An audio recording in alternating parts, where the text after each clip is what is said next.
So there were these Israeli cadets, new soldiers, and they take them up on an airplane, and the sergeant tells everyone, this is what's going to happen.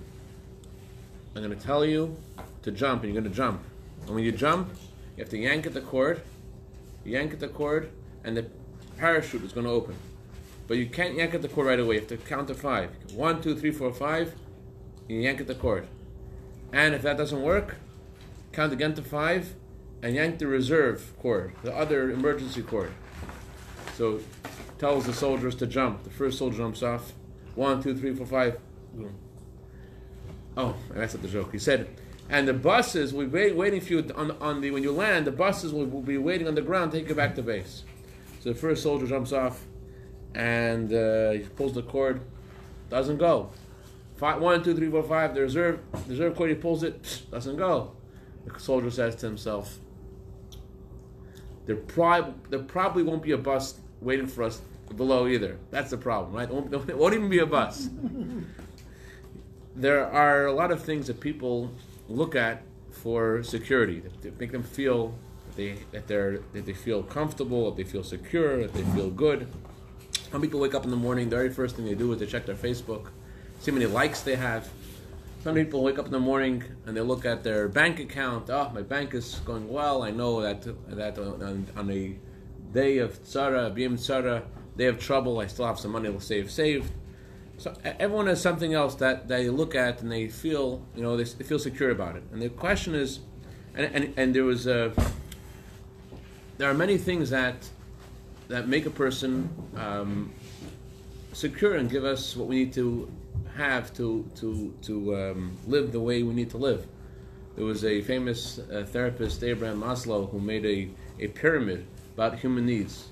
Bottom need is everyone needs to have is that you need to have food and drink. That's your first need, and then you need to make sure that you have a place to live and security, and then you have a need for social needs, and if once you take care of need number 1, then you can work on need number 2. That's how he described people's security. But the truth is that the Torah has a lot to say about our security and our comfort, and in order not to get confused, I just want to tell you one sneak preview of where we want to get to. Where we want to get to is that you're a little child and you're holding your father's hand and you feel so good because your father, when you're a kid, you feel your father's all-powerful and all-wise, and he's taking you to a good place and you're just comfortable. It's so great. That's how a Jew is supposed to feel. That's where we want to get to.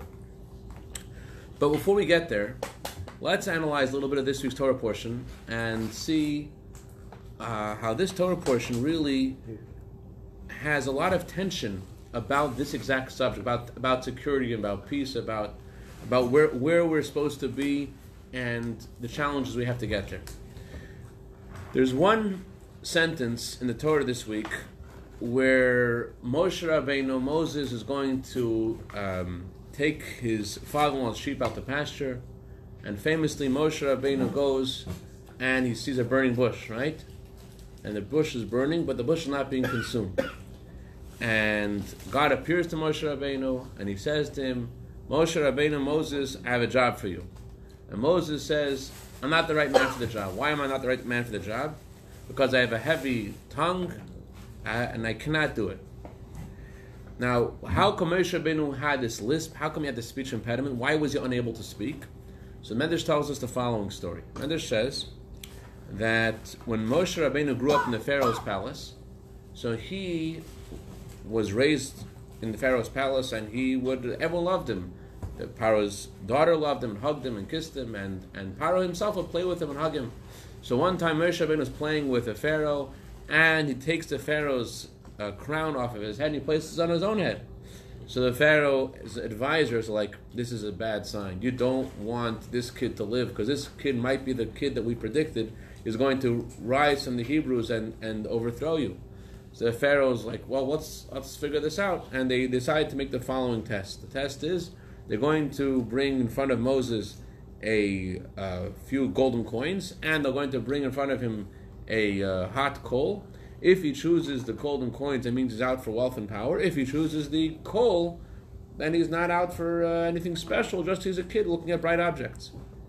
So naturally, any child wouldn't gravitate to the coal, and Moses also was not just any child, and he reached for the golden coins. But the angel Gabriel came and took Moses' hands and put the hands on the coal and put it in Moses' mouth, and that's how Moses lost.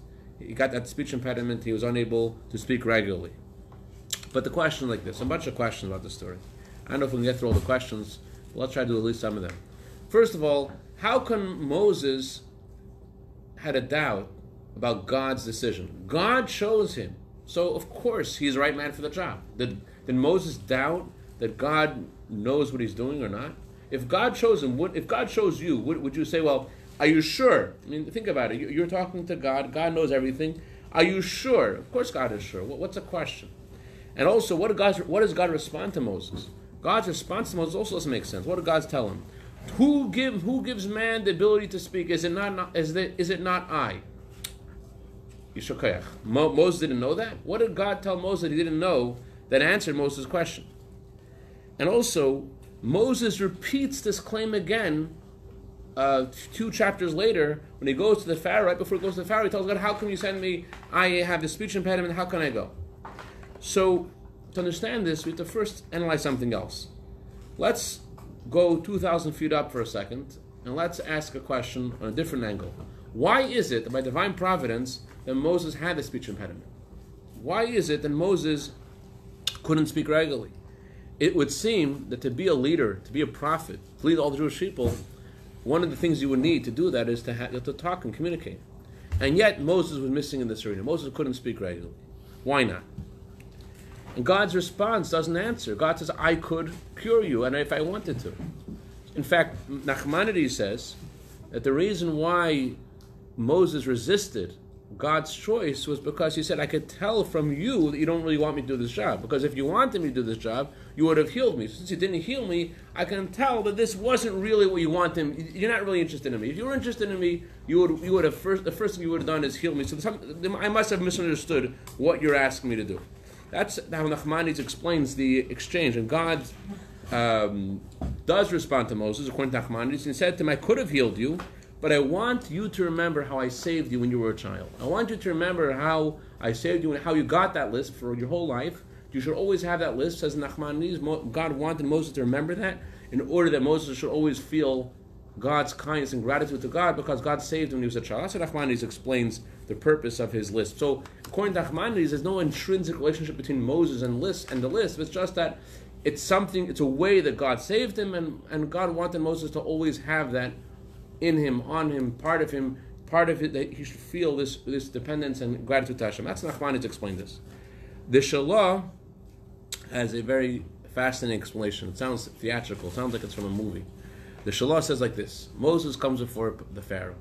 The Pharaoh knows who Moses is. Moses grew up in Pharaoh's palace. So Pharaoh knows that Moses has a stutter since he's a child, right? And Moses has a problem with his speech. So when Moses comes before the Pharaoh, and the Pharaoh now remembers, this is the stuttering guy. This is the guy I should watch, that my advisors had warned me long ago I should watch out for this guy. So that gave the Pharaoh a lot of respect for Moses because he realized this wasn't just happening. This was that Moses is stuttering. He realizes this is the child that even as a child it was clear that this guy is going somewhere. He's out from my throne. And eventually Moses did overthrow the Pharaoh. So that's why Moses stuttered in order to give the Pharaoh respect for Moses. That's how the Shalah explains this. Then we have the Ran's explanation. The Ran says like this. The Ran says that there are some people that they have a lot of charisma. They could convince you that white is black and black is white, and they could tell you all kinds of stuff, and you're going to believe them because there's just such charisma. And it's possible that people may misinterpret the Jewish people following Moses and think that the reason we follow Moses is because Moses has such incredible charisma. Moses was such a great leader. He was so exciting. He had such incredible oratory skills that there was no way we're not going to listen to Moses because he's so brilliant. He knows how to speak. He knows how to convince us. That's what you might think. But in order to dispel this notion, God specifically gave Moses this handicap. He couldn't speak so well, so that people realized that our following Moses was because it was true. It wasn't because It was the packaging. Very often people get caught up with packaging. That's why the expression goes, don't judge a book by its cover. Why? Because it's natural to judge a book by its cover. The Talmud tells us, don't look at the bottle, look at what's inside the bottle, right? So, but our nature is we look at the bottle. If someone comes over to you and they're stuttering and they're not sure what they're saying, even if they're saying the truth, your reaction is, this guy doesn't know what he's talking about. If someone comes with surety and clarity, then they probably know what they're talking about. So in order to show that the authenticity of the Torah's message was not because of the presenter, it wasn't because of Moses' fantastic oratory skills, which he didn't have, God specifically gave Moses this impediment so that Moses' authenticity was proven from itself, not because of some extraneous presentation. That's what the Ran explains this. But let's go deeper. Let's go a little deeper into this. The Zohar discounts the Ran's explanation. I mean, the Zohar was written before the Ran, but the Zohar says a few things which seem to discount what the Ran says. First of all, when was Moses healed of this lisp? According to the Zohar, Moses was healed at Mount Sinai. There's a pasuk, Eitz Chaim Marpil Nefesh, a tree of life heals the soul. When the tree of life, the Torah, was given, Moses was healed from this impediment. If the whole point of the speech impediment was in order to prove the authenticity of the Torah, so Moses needs a speech impediment even more once the Torah is given. So how come he's healed from the speech impediment at the moment of giving the Torah? On the contrary, that's when he should have had. That's when he needs it. That's when we need Moses to have that impediment in order to show that it's not Moses' charisma which is convincing us of the message of the Torah. So how come Moses had his speech impediment removed from him when the Torah was given, as the Zohar says? So the Zohar goes far deeper into this. The Zohar says it's not that Moses had a speech impediment because of some extraneous reason, because to prove something, or it's because Moses and speech are connected, or are not connected to each other. Moses is a person who is above speech. The Maharal puts it this way. The Maharal says that we have different faculties.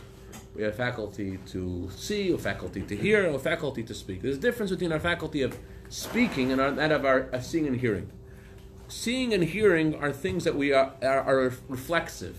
We naturally see and hear whatever we see and hear.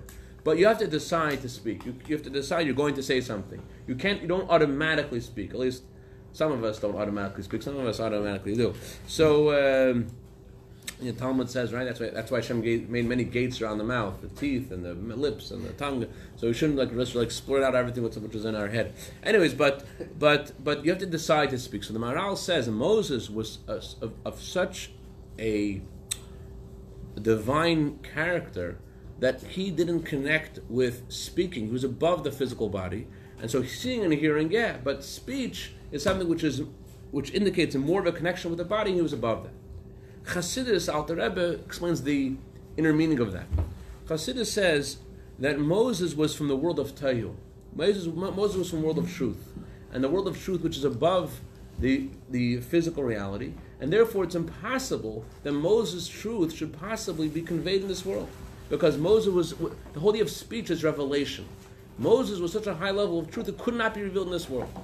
And that's when Moses said to God, how could I speak? It was impossible for him to reveal who he was. It was impossible for him to reveal his soul, to reveal the truth that he was at the level of his truth. And what did God respond to Moses? Who gives man a mouth? I give man a mouth. God used the word Anochi. Anochi means I who am I in my very core, I in my essence. It's true there are rules of nature. It's true that according to nature it's impossible that your truth should be conveyed in the physical world. But I am God and I am infinite. And therefore, there's no such thing that's impossible for God. And therefore, your truth has to be revealed to the world. And you will go to the Pharaoh, and you'll be able to convey the message to the Pharaoh. Once the klippa, once the evil of Egypt was eradicated, once the world was cleansed from that evil, then it was possible for Moses to speak naturally. Then there was no need for a miracle for him to be able to reveal his truth. Until that moment, until klippa of the klippa, the negativity, the evil, in the words of Kabbalah, the husks that conceal godliness were removed from Egypt, it was not possible for Moses to speak. But once that was broken, then Moses was naturally healed. Then he could speak. Then he could reveal who he was.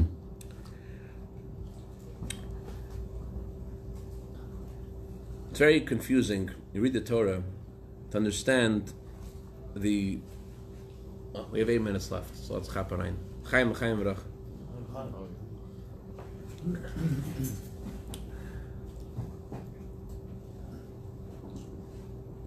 The word Moses, Moshe Rabbeinu, what does it mean?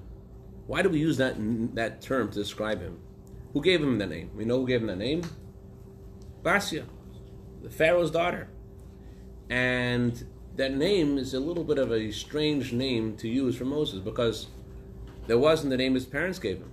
When a child is born, they're given a name. So how come we don't call Moses by the names his parents gave him? There are many opinions what his parents gave him. So one opinion is that Moses' name was Yekutiel. Other opinion his name was Tov, goodness, because when he was born, the house was full of light. And yet we use the name of the daughter of the Pharaoh. Why do we use that name of all names? Especially because that name is a little bit off. For a couple of reasons. Number one is, what language did she say it in, first of all? She must have said it in Egyptian, right? She didn't say Moshe. She must have said something in Egyptian because she didn't speak Hebrew. The Barbanel says that she spoke Hebrew. She wanted to learn Hebrew because she wanted to convert to Judaism. That's why she went to the river. But let's accept our Barbanel's explanation. Fine. But still, at what age did Moses get that name? How old was Moses when he got that name? How old was Moses when she gave him that name? What happened? Moses was rescued by the daughter of the Pharaoh. Then Moses went back to his mother for a couple of years. And when he grew up, she sent him back to the daughter of the Pharaoh. And then she gave him the name Moses. So Moses was growing up with another name. And then later on, he was given that name, Moshe. And that's the name we use. God told Moses, I'm not going to call you by any of your other names. I'm only going to call you Moshe. And also the name Moshe in Hebrew grammar doesn't make sense. What's the name Moses mean? To be drawn out of the water. Really, if something's drawn out of the water, the correct title for it should be is Mashui. Something which is drawn out. We don't call Moses Mashui. We call him Moshe. Moshe means someone who draws others out of the water. We still have 4 minutes. Come on. Why is Moses called someone who draws others out of the water? Moses was drawn himself out of the water. He wasn't someone who drew others out of the water. That's one important question we need to answer. What is the meaning of Moses' name? Another question. It seems like in this whole story of the Pharaoh and Moses that everything circles around the river. Everything's about the river. In addition to this thing of getting the Jews out of Egypt, everything's about the river. There were many, many people that tried to destroy the Jewish people in history, right? All kinds of horrible people. Gas chambers, you name it. And then there's one guy, the Pharaoh, and he has this crazy idea, throw the Jewish boys in the river. What's that piss the river? Why the river? And then Moses, his parents decide, oh, you know how we're going to save our child? We're going to save him by putting him into Auschwitz. I'm saying Auschwitz because the method they're killing the Jewish babies is throwing them into the river. And what did Moses' parents do? Oh, let's put him in the river. All the Jewish babies are being killed. Why would they put him in the river? What does that mean? Later on, Moses has sent by God to go to the Pharaoh. Where should he meet the Pharaoh? By the river. What's this thing with the river? Why is it all circling around the river? And the answer is, the Pharaoh got up every morning, and he has the largest river in the world. There's a bit of a discussion if the Amazon is bigger or the Nile is bigger, whatever. The Nile River is a huge, huge river. And the Pharaoh feels like he doesn't need any God. He has nature. He has the power. He has it all. And Moses tells him that there's a God in the world, that don't rely on nature. Nature isn't anything. So this was the dissonance between Moses and the Pharaoh. This was the inner argument between Moses and the Pharaoh. Behind the argument of should the Jews be in Egypt or not, was what's the center of your reality? Is the center of your reality nature, or is the center of your reality is Hashem? So the river represents the power of nature. The simple reason why his parents put Moses in the basket is because the Pharaoh saw through astrology, through his astrologists, that the Jewish Redeemer was going to be punished through water. He didn't know that this was a premonition for something that would happen much, much later when Moses was going to have the encounter by the waters of Meribah. But the Pharaoh thought that, we'll kill the Jewish boys by the water. That's a simple meaning of the story. And therefore Moses' parents put Moses in the water because the astrologers wouldn't know that by Moses being in the water that he was still alive. They would think that, that it happened. The Jewish boy was put in the water. But there's a deeper thing going on.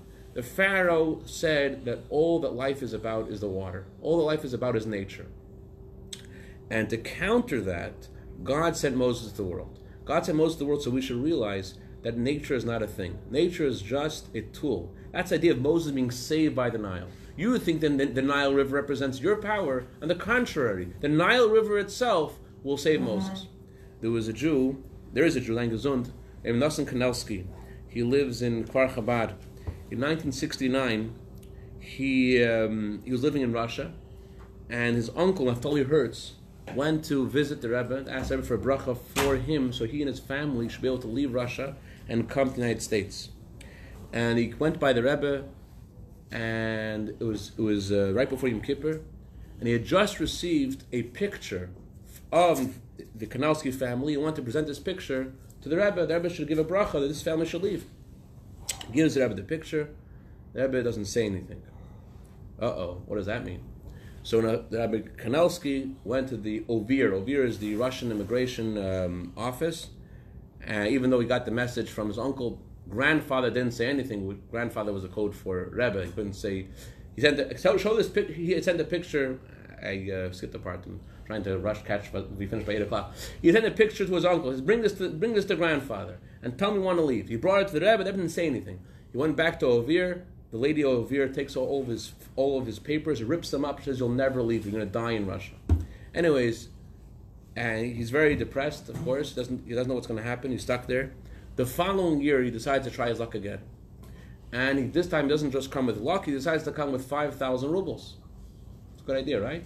Here's my papers. Oh, here's 5,000 rubles with them, and lo and behold, she issues the papers to him, and he gets out of Russia. He came to New York. And he stayed by his uncle's house, Naftali Hertz. He looks at Naftali Hertz's house and he sees the picture he had sent for the Rebbe is in their house. What happened? He said, interesting thing. I came by the Rebbe this year before Yom Kippur. The Rebbe gave me back that picture. He says, I don't need it anymore. Apparently the Rebbe was davening a whole year for them. And now the Rebbe said, I don't need this picture anymore because the Rebbe had put it in front of him the whole year to pray for them. Anyways, what happened, listen to the punchline, Yossi. Punchline is, this family Kanelsky comes into the Rebbe for a private audience after they came to New York, and the Rebbe asked them, so how did you leave Russia? So they told the Rebbe, well, we put our papers in, we put a request, and we put in 5,000 rubles. So the Rebbe says, so you think that helped? And they're like, yeah, it helped. And you really think that helped? And so the Rebbe is saying, the smile, nature doesn't do anything. Really, the reason that they left wasn't because of the 5,000 rubles. We could think that, but that's not the truth. The truth is that nature is not a thing. And that's what Moses came to bring to the world. That's what the word Moshe means, Moshe, to draw us out of our natural reality and to bring us to truth. Imagine somebody knows how to spin a dreidel really well, okay? You can spin a dreidel really well. Does that mean the dreidel is going to land on Gimel every time? Let's say you go to college for 7 years to learn how to spin a dreidel. You become the best dreidel spinner in North America or in the world. You have no better chance, not even a 1 iota of a chance that the dreidel is going to land on Gimel. All we do in this world is spin dreidels. We don't have any possible additional mazel because we tried harder. I should read to you the Hayom Yom of Dalid of. Pass Hayom Yom, Yossi. I want to tell you just conclude with that. Dalid of Hayom Yom. To the right, moving on to the right over there.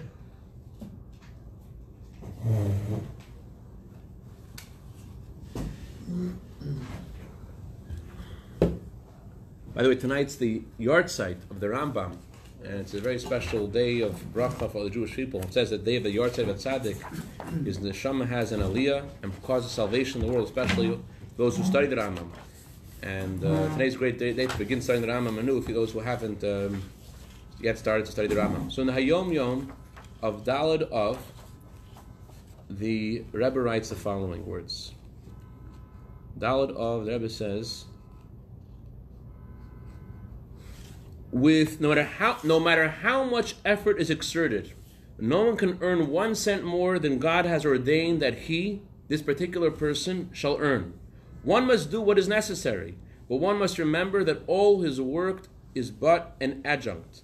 The main thing is God's blessing, and that blessing is earned by being observant of God's commandments, davening with a minyan, observing the Shabbat beyond the minimum with beauty, meticulous observance of kashrut, and having your children instructed, going to school, by sincerely religious teachers.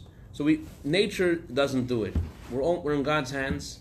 And that's what this Torah portion teaches us. Beyond the Jewish people leaving Egypt, it was about bringing the Egyptians away from the Nile River, away from worshiping nature and worshiping work and worshiping our efforts in nature to obtain parnasa, to realize that the true reality is in the reality of Moses. Moses, Masha, he draws us to this reality, and as Rambam concludes his magnum opus, the Mishnah Torah, he writes how Mashiach will come, the world will become full of the knowledge of God, like water covers the ocean bed. The idea of water covering the ocean bed is that when you look at the ocean bed, what do you see? You see you don't see just the ocean. What's beneath the ocean? The water that covers the fish and the mountains and valleys and all the different creatures that are there. So too Mashiach will come. We're going to see the first reality. Our first reality will be God. Now we look at the cup of tea. We see a cup of tea, and there's a God that created the cup of tea. Mashiach will come. God's reality will be our first reality. It'll be our natural reality, and we're here. Now is the last moments of the exile. It's the first moments of redemption. We got to just realize all we are is just dreidel spinners. Yaharoni, what are you? What do you do for a living? I'm a doctor. No, you're a dreidel spinner. What are you? I'm a lawyer. No, you're a dreidel spinner. What is dreidel spinners? People think, you mean you're better off because you have this great education. You're better off because of this. Doesn't mean anything. It's all in the hands of Hashem. We just make vessels for it, and that mindset prepares us for the when we'll see Mashiach. Mashiach will come. He's not going to ask us if we're doctors, if we're lawyers, if we're into college. He's going to ask us, did you go to shul with a minyan? Did you go keep Shabbos carefully? Keep kosher carefully? And that's the key for the bracha. You might do all the dreidel spinning in the world, but whether you be successful or not has to do with, you can't earn 1 motet more, the Rebbe says. Or you have to make vessels for God's blessing by keeping God's commandments.